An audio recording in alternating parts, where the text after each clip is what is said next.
गुलाल महापालिकांचा या कार्यक्रमात आज आपण वसई विरार महापालिकेचा आढावा घेणार आहोत। तब्बल 10 वर्षांनंतर होऊ घातलेल्या वसई विरार महानगरपालिका निवडणुकांकडे सगळ्या राज्याचं लक्ष लागलंय। आतापर्यंत एक हाती सत्ता राखणाऱ्या बहुजन विकास आघाडी समोर यावेळी भाजपचं मोठं आव्हान उभं ठाकलंय। सत्ता समीकरणं नेमकी कशी बदलू शकतात, पुण्याचं पारडं जड आहे आणि स्थानिक राजकारणाची गणितं नेमकं काय सांगतात याचा आढावा जाणून घेतलाय आमचे प्रतिनिधी सुशांत सावंत यांनी। पाहूयात।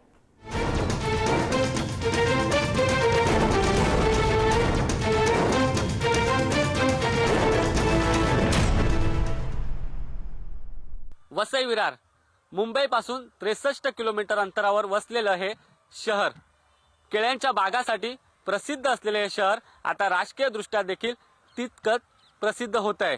त्याचं कारण म्हणजे गेली अनेक वर्ष या शहरावर ज्या बहुजन विकास आघाडीची सत्ता होती त्याला सुरुंग लावण्याचं काम भाजपनं केलंय।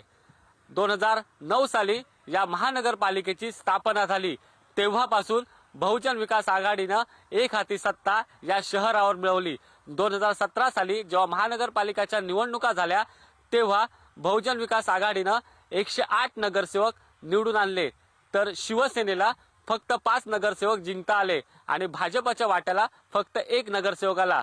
आता इथली राजकीय समीकरणं बदललेली आहेत। लोकसभा विधानसभा निवडणुकीत बहुजन विकास आघाडीला धक्का मिळाला आहे। विधानसभेमध्ये वसईचे आमदार स्नेहा दुबे पंडित तर नालासोपारचे आमदार राजन नाईक हे विजयी झाले। त्यामुळे अर्थातच आता महानगरपालिकेकडे सगळ्यांचं लक्ष आहे। आपल्यासोबत वसईचे आमदार स्नेहा दुबे पंडित आहेत। संघर्ष कन्या अशी त्यांची ओळख झाली आहे। विधानसभा निवडणुकीत त्या जॉईन केल्या ठरल्या होत्या। ताई, पुढारीमध्ये तुमचं स्वागत आहे। ताई, महायुती झालेलं आहे, नेमकं युतीचं तुमचं काय ठरलंय? इथलं गणित नेमकं काय ठरलंय? जागांचं सीट शेअर कसं होणार आहे? 24 जागांवरती शिवसेना झालेली आहे। 1-2 जागांवरती आणखीन डिस्कशन सुरू आहे, ते आजपर्यंत संध्याकाळपर्यंत सगळं क्लिअर होईल। आणि 91 जागांवरती भाजपा लढते आहे। भाजपामध्ये सुद्धा श्रमजीवी संघटना आहे, आरपी आहे, आगरी सेना आहेत, हे ह्यांचा सगळ्यांचा वाटा आहे। तर त्यामुळे अशी आता आमची युती झालेली आहे आणि आता आम्ही इलेक्शनला सामोरं जातो। आम्ही फक्त विकासाचा मुद्दा घेऊन जाणार आहोत। वसईच्या केंद्रामध्ये आपली सत्ता आहे महायुतीची, राज्यामध्ये सत्ता आहे आणि अनेक योजना केंद्रामधनं येतात, पण जोपर्यंत खाली महानगरपालिका किंवा स्थानिक स्वराज्य संस्थांमध्ये त्या पक्षाची सत्ता नसते तोपर्यंत ती योजना खालपर्यंत जाऊ शकत नाही। हाच एक मुद्दा आम्ही महत्वाचा मुद्दा घेऊन जाणार आहोत की जर केंद्राचे आपल्याला निधी हवा असेल तर महानगरपालिकामध्ये सत्ता असणं गरजेचं आहे। आपल्याला मेट्रो हवी असेल तर आपल्याला सत्ता असणं गरजेचं आहे। कोस्टल रोड आता येतो आहे, कोस्टल रोडमध्ये जवळपास लाखो करोड रुपये केंद्र सरकार आणि राज्य सरकार टाकणार आहे, त्यासाठी आपल्याला महानगरपालिका हवी आहे। आता हॉस्पिटल, मल्टीस्पेशालिटी हॉस्पिटल आपण जे आता मंजूर केलं ते सगळ्यांना माहिती आहे की गेल्या 1 वर्षभरामध्ये आम्ही दोन्ही आमदारांनी त्याचा पाठपुरावा करून ती जागा आता हस्तांतरित, विनामूल्य हस्तांतरित करून घेतली आहे। तिथला आता टेंडर निघालेला आहे, त्याच्यामुळे लवकरच हॉस्पिटल सुद्धा मिळणार आहे आपल्याला। शाळा हस्तांतरणाचा प्रश्न आता एकदम शेवटच्या टप्प्यावरती आलेला आहे, त्या महानगरपालिकेच्या शाळा पण आपल्याला मिळणार आहेत। त्यामुळे हे जे सगळं आपण विकासाचे मुद्दे म्हणतोय, म्हणजे आरोग्य असेल, शिक्षण असेल, रस्ते, इन्फ्रास्ट्रक्चर असतील, इथला गटार ही जर आपण बघितली वसई मधली तर कुठेच सलग गटार दिसणार नाही आपल्याला। थोड्या अंतरावर गटार आहे, मग तिकडे ते बंद झालेलं आहे, STPs नाही आहेत। तर हे सगळं शहराचं पूर्ण नियोजन, घनकचऱ्याचं नियोजन, गटारांचं नियोजन, STPचं नियोजन, आरोग्याचं नियोजन, इन्फ्रास्ट्रक्चरचं नियोजन, शिक्षणाचं नियोजन, हे जर सगळं सुनियोजित विकास करायचा असेल तर महानगरपालिकेवरती भारतीय जनता पार्टी आणि महायुतीची सत्ता येणं महत्वाचं आहे। आपल्यासोबत खासदार हेमंत सवराज। आपण बघतोय की आम्हाला जनतेने भरभरून आशीर्वाद दिला। त्यानंतरच्या काळात 6 महिन्यांच्या विधानसभा निवडणुका झाल्या, त्यामध्ये पालघर जिल्ह्यामध्ये महायुतीचे 5 आमदार निवडून आलेले आहेत आणि त्याच्यामध्ये आता आपण जिथे वसई विरार नालासोपाराची निवडणूक लढतोय तिथे 2.5 अर्थात 2 भारतीय जनता पार्टीचे आणि एक महायुती जो पक्ष आहे तो शिवसेना, त्याचे आमदार इथे निवडून आलेले आहेत आणि त्यामुळे इथल्या जनतेने भरभरून प्रतिसाद दिलेला आहे आणि त्यामुळे ते सातत्य आम्हाला टिकवायचं आहे आणि निश्चितच आम्हाला खात्री वाटते की इथली जनता आता सुज्ञ झालेली आहे. मागच्या 30-35 वर्षातला जो कारभार आहे तो आणि त्यानंतर महानगरपालिका स्थापन झाल्यानंतरचा कारभार, जो भोंगळ कारभार होता, ते आता पूर्ण जनता वैतागलेली आहे. तिला बदल पाहिजे. तो बदल तिने लोकसभेत करून दाखवलेला आहे, विधानसभेत करून दाखवलेला आहे. त्यामुळे आता पुढचा बदल निश्चितच होणार ही आम्हाला खात्री वाटते. नवी मुंबई महानगरपालिका डेव्हलप झाली, त्याच पद्धतीने वसई विरार नालासोपारा महानगरपालिका सुद्धा डेव्हलप होऊ शकली असती. दुर्दैवाने 15 वर्ष ती त्यांना जी मिळाली मागच्या सत्ताधाऱ्यांना, त्यांनी चांगलं वेल प्लॅन सिटी करायला पाहिजे होतं, ते केलं गेलं नाही. ज्यांनी अनधिकृत बिल्डिंग बांधल्या त्यांनीच त्यांना तिथे जोडधंदा सुरू केला. तर काय, त्याच सोसायटीला टँकर पुरवायचे, म्हणजे बिल्डिंग सुद्धा माझी आणि टँकर सुद्धा माझा, अशा पद्धतीचं टँकर लॉबी तयार झाली. त्यामुळे साहजिकच तिथल्या घरांचे CC OC हे मिळू शकलेले नाहीयेत, पाणी मिळू शकलेलं नाहीये, मीटर मिळू शकलेले नाहीयेत, गटारीची दुरावस्था आहे. आणि त्यामुळे जो एकंदरीत भोंगळ कारभार त्यांनी करून ठेवलेला आहे तो निस्तरताना खरं तर आमची तारवेची कसरत असणार आहे. पण तरी सुद्धा आम्ही जनतेला आवाहन करतोय की सगळं आपल्याला आता टप्प्याटप्प्याने बदलावं लागणार आहे. आणि जर बदलायचं असेल तर महानगरपालिकेची सगळ्यात महत्वाची जी सत्ता इथली आहे ती महायुतीच्या ताब्यात देणं ही या काळाची गरज आहे.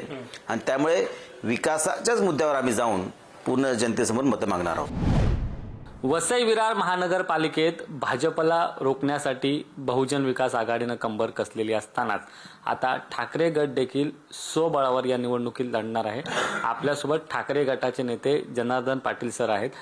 सर, काय सांगाल? एकीकडे बहुजन विकास आघाडी, भाजप अशी लढत असताना आता तुम्ही स्वबळाची भाषा केलेली आहे. हा, आम्ही स्वबळावर लढतो. आमचे आज ABP फॉर्म सुद्धा 100 ABP फॉर्म आमचे कार्यकर्त्यांना दिले सुद्धा, आणि 115 सीट आम्ही लढवतो. बहुजन विकास आघाडी बरोबर आणि काँग्रेस मनसे बरोबर आम्ही युती करण्याचे आमचे प्रयत्न आम्ही केले.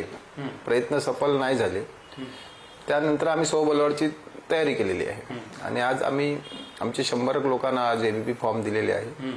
आम्ही स्वबळावर लढतो. जर तुमच्यासोबत समजा आघाडी झाली असती बहुजन विकास आघाडीची तर त्यांना फायदा झाला असता. आता असं वाटतंय त्यांना की तुमच्याशी युती न करून त्यांना थोडंसं नुकसान झालं ना. ते आजपर्यंत चर्चेला त्यांचे प्रमुख कार्यकर्ते आजही मला बोलतात ना की मामा काहीतरी करा, कारण त्यांचे कार्यकर्त्याची सुद्धा मनोबल खचलेलं आहे. आता ज्यावेळी आपण एकत्र येणार होतो तो कार्यकर्त्यामध्ये उत्साह होता. एक ग्रामीण भागातले सगळे कार्यकर्त्यांना असं वाटत होतं की इतकं वर्षाचे जे काही आपले वादविवाद होते हे सगळे संपून आपण जोराने सगळ्यांनी एक जोमाने आपण प्रचाराला सुरुवात करूया.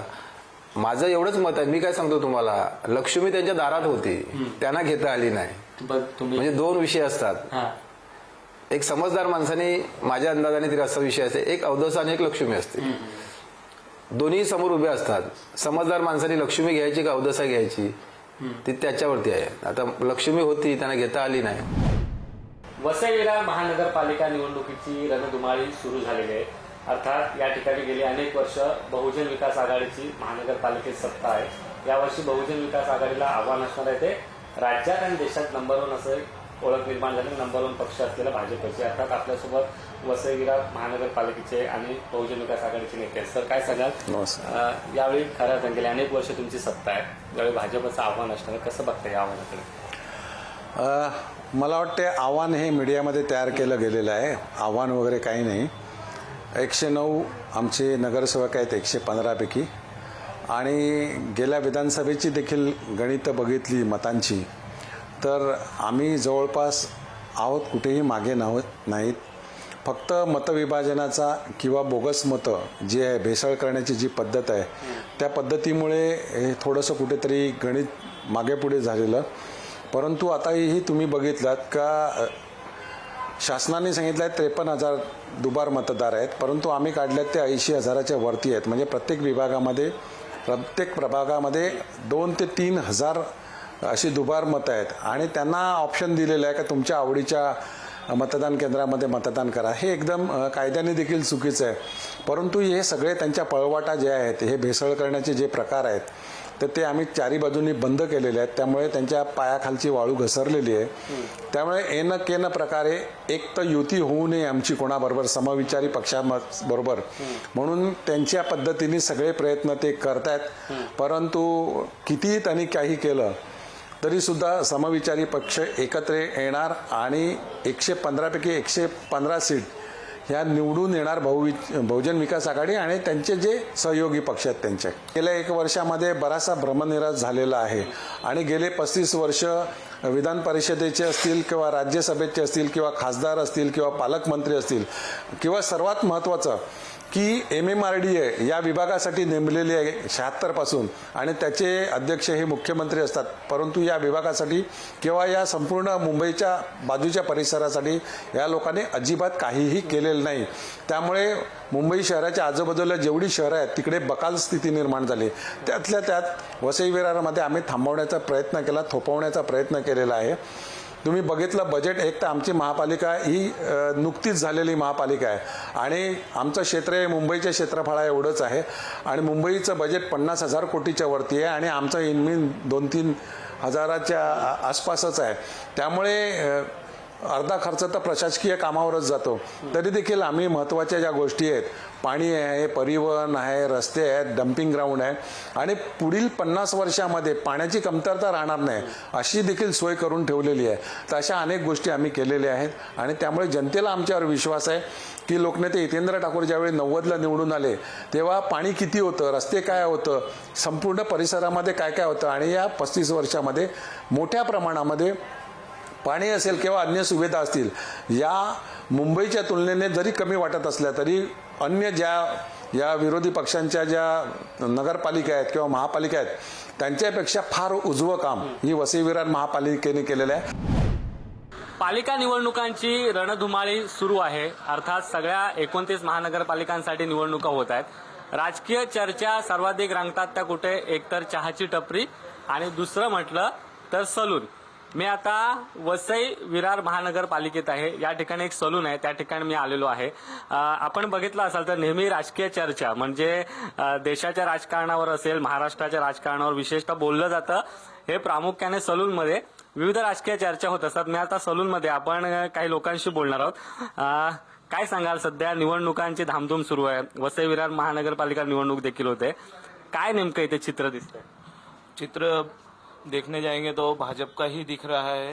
गत कुछ पार्टियों ने जो यहाँ पे सत्ता पे राज किए उन्होंने कोई विकास नहीं किया और जनता अब उनसे ऊब चुकी है. इसलिए पूरी तरीके से अगर देखने जाएंगे तो भाजपा का महापौर यहाँ पे बैठने वाला है. विकास जनता को चाहिए, भाजपा का महापौर बैठने के बाद ही ये पॉसिबल है. इथलं चित्र सांगण्याची गरज नाही. बहुजन विकास आघाडी गेले 35 वर्ष वसई तालुक्यामध्ये, पालघर जिल्ह्यामध्ये आहे. गेल्या वेळेला आमच्या 109 सीट होत्या महापालिकेमध्ये, ह्या वेळेला 100% 115 येणार आहेत आणि फक्त विकासावर आणि विकासाच्या मुद्द्यावर ही निवडणूक लढली जाणार आहे आणि विकासाच्या मुद्द्यावर लोक आमच्या जोडीला आहेत. 100% लोक आम्हाला प्रतिसाद देणार आणि आमचा महापौर काय एक हाती आमची सत्ता बहुजन विकास आघाडीची ह्या महापालिकेत बसणार. सर्वसामान्य म्हणून आता इकडे मी गेले 15 वर्ष राहतोय. 15 वर्षाप्रमाणे बघतोय तर बहुजन विकास आघाडी आमच्या एका सेकंदामध्ये जर कोणाला कॉल केला, नगरसेविका म्हणा किंवा अजून कोणाला, तर 2 मिनिटात आमचे कामच संपन्न होतात आणि सगळ्या गोष्टी व्यवस्थित करून देतात. या एरियातील 22-25 वर्षाचा रहिवासी आज आप्पांनी म्हणजे लोकनेते जे आहेत हितेंद्र ठाकूर यांनी जो विकास घडवला. पूर्वी आमची परिस्थिती एवढी वाईट होती ना की आमच्याकडे 2 दिवसाला पण पाणी पुरत नव्हतं, 1 दिवस पाणी येत नव्हतं. आज आम्हाला सफिशियंट पाणी मिळतंय. रोड रस्ते आता काय माहितीये का, शेवटी आमचं घर जर असतं ना, 5 लोकांचं घर असतं आणि 10 पाहुणे आले ना का एकत्र जी हाल होतात ना, ते आमच्या वसई तालुक्याची अवस्था आहे. आता त्याला आपण तरी काय करणार, एवढा तरी पण आपण जे मॅनेज केलं, जे काय केलं ते वखाणण्याजोगं आहे आणि हा इतिहास वसई तालुक्यातले लोक कधीही 100 वर्ष मरेपर्यंत विसरणार नाहीत. आप्पा इज आप्पा, 1 नंबर आप्पा. 1991 मध्ये मी इकडे आलेलो तेव्हा इकडे टांगा चालत होता, रिक्षाने टांगा. तर ते रोड कसा असावा आणि आताच्या हे तुम्ही विकास बघा. 36 वर्षामध्ये काय काय झालाय. डायरेक्ट स्टेशन ते पंचालनगर बिल्डिंग होती आणि तिकडून ते डायरेक्ट गाव दिसत होता. रात्री जायला पण आम्ही घाबरायचो. पण आता बघा कोणाची ताकद नाही काय सांगायला.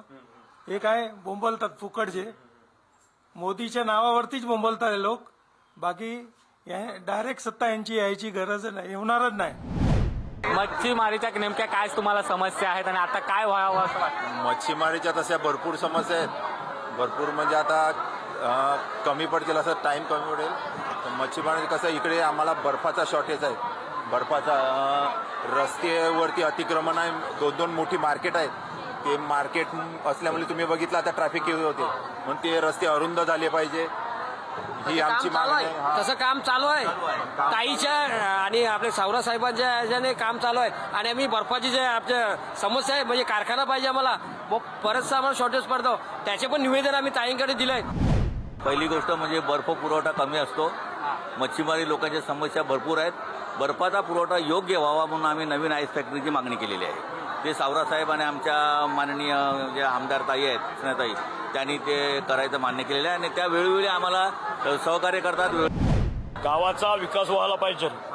गावाचा विकास चाललाय असं कामं पण चालल्यात व्यवस्थित. रोडची पण कामं चालल्यात. आधीच्या तुलनेत आता कामं होतात, आधी होत नव्हते असं तुम्हाला? पक्काच बदललाय आताचा. इथल्या लोकांच्या समस्या काय आहेत? शहराचा विकास झालाय का याबाबत आपण जाणून घेणार आहोत. इथले काही स्थानिक पत्रकार आहेत जे गेली अनेक वर्ष वसई विरार महानगरपालिका कव्हर करतायत, इथलं राजकारण कव्हर करतायत. सुरुवातीला आपले प्रतिनिधी आहेत स्थानिक विपुलकडे जाणार. विपुल, यावेळची राजकीय गणितं कशी असतील? यावर्षी जर आपण जर पाहिलं तर ही निवडणूक जी आहे ती 10 वर्षानंतर ही निवडणूक होते. त्यामुळे या ठिकाणी जी निवडणूक होणार आहे त्यामध्ये मोठा बदल होण्याची शक्यता आपल्याला पाहायला मिळते. रस्त्यातले खड्डे हा एक मोठा मुद्दा आहे. कारण 1 ऑक्टोबर पासून पावसाने विश्रांती घेतली. आज 31 डिसेंबर आलाय. शहरात अजूनही 70 ते 80% खड्डे आहेत. जे लोक रोज जात आहेत, लोकांचं म्हणणं आहे की आम्ही परिवर्तनासाठी मत दिलंय, मग ते आमचं मत गेलं कुठे? आमचे खड्डे का बुजवले जात नाही? खड्डे बुजवायला टेंडर काढलं, खड्डे नवीन रस्त्यासाठी टेंडर काढलं, ते कुठे गेलं माहित नाही. नगरसेवकाची इलेक्शन हा सिम्बॉल नंतर पाहिलं जातं. मला अर्ध्या रात्री कोण कामाला आहे, हा माझा बाजूवाला कामाला आहे, मग तो माणूस पक्ष नाही बघणार. मग मी कमळला देईल, मी शिट्टीला देईल, मी धनुष्याला देईल. त्यामुळे आणि या निवडणुकीत पहिल्यांदा वसई विरारकरांना 4 बटणं दाबायचे. त्यामुळे असं आहे की जे सिनियर सिटीजन आहेत त्यांना ही 4 बटणं दाबणं ती अवघड देखील आहे. यंग जनरेशनसाठी सोपं आहे आणि यंग जनरेशनला 4 वेगळे पर्याय आहेत. परंतु जे सिनियर सिटीजन आहेत त्यांना ही डोकेदुखी ठरणार आहे. बहुजन विकास आघाडीची सत्ता आल्यावर बऱ्यापैकी त्यांनी विकासाची कामं केली होती. त्यानंतर आता प्रशासकीय काळात म्हणजे महापालिकेच्या निवडणुका लागल्याच नाहीत, त्याच्यामुळे या ठिकाणी प्रशासकीय राजवट निर्माण झाली. आणि यावेळेस विषय बघायला गेला तर मोठा विषय होता भ्रष्टाचाराचा.